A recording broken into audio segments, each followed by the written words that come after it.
Semper Fi, everyone! Welcome to the latest installment of Recon Jack. I'm your host, U.S. Marine veteran and historian Chuck Lynch.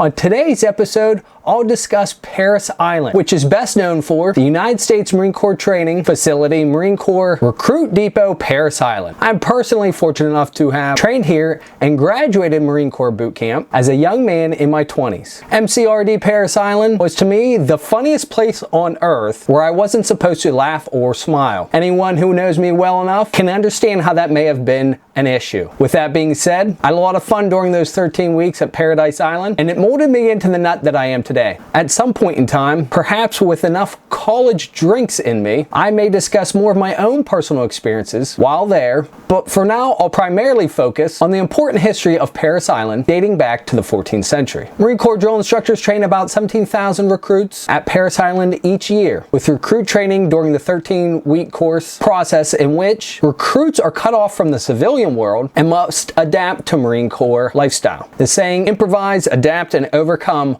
obviously has its beginnings here. During training, the drill instructors train recruits in a variety of subjects including weapons training, Marine Corps martial arts program, personal hygiene and cleanliness, close order drill, and the history of the Marine Corps, all of which were incredibly enjoyable for me. The training emphasizes physical fitness and combat effectiveness, with recruits attaining a minimum standard of fitness to graduate. This includes a physical fitness test as well as a combat fitness test. Recruits must also meet minimum combat-oriented swimming qualifications, basically teaching you how to not drown in a swimming pool, qualify in rifle marksmanship with the M16A4 service rifle, unless the Marine Corps has totally adapted my beloved M27 IAR as its standard, pass minimum curriculum standards, all of which are tested on edible paper and with crayons, of course, and complete the final challenge, a 54-hour simulated combat exercise known solely as the Crucible, which validates the physical, mental, and moral training they've endured throughout recruit training. The Crucible was created by General Charles Chandler Krulak, son of Victor Harold the Brute Krulak, both of which will be discussed certainly later on in forthcoming episodes. Parris Island is located in Beaufort County, South Carolina, and was first colonized by Europeans in 1562,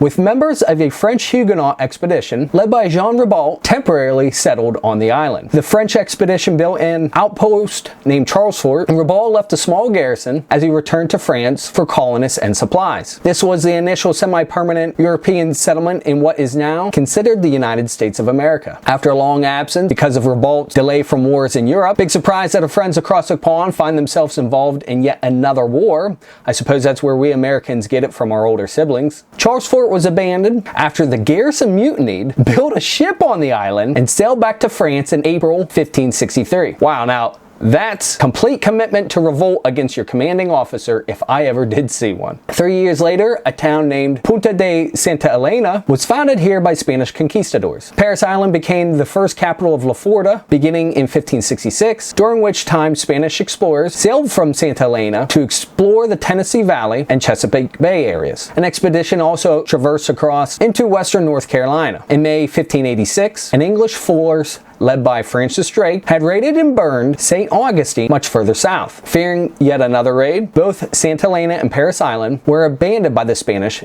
in the following year. After falling under English control, the island was granted to Robert Daniel in 1706 and became known as Port Royal Island. Later, the island will come into the hands of Colonel Alexander Parris, public treasurer of South Carolina. After his death in 1736, it gradually became known as Parris Island, and the name Port Royal Island was given to a different one further to the north. From the 1720s leading up to the American Civil War, the island becomes divided into several plantations, initially growing indigo, then later cotton. During and after the Civil War, the island became home to freed slaves and was a site for freedom schools taught by abolitionists such as Francis Gage and Clara Barton. Parris Island was captured by Union forces in 1861 during the beginning of the American Civil War and became a coaling station throughout the remainder of the war. After the conclusion of the war, through the efforts of freedman turned congressman Robert Smalls, it continued as a coaling station for the U.S. Navy, becoming known as Port Royal Naval Station. The island was purchased outright in 1883, and in the early 1890s, a dry dock was erected at a naval station in 1895. Unfortunately, that's all the time we have for today's episode. episode, but fear not, as I will certainly return for part 2 of this discussion. I hope you enjoyed this episode of Recon Jack, and perhaps you learned something new. Stay tuned for more episodes as I continue to explore the hallowed history, traditions, and individuals of the United States Marine Corps. Please feel free to like this video,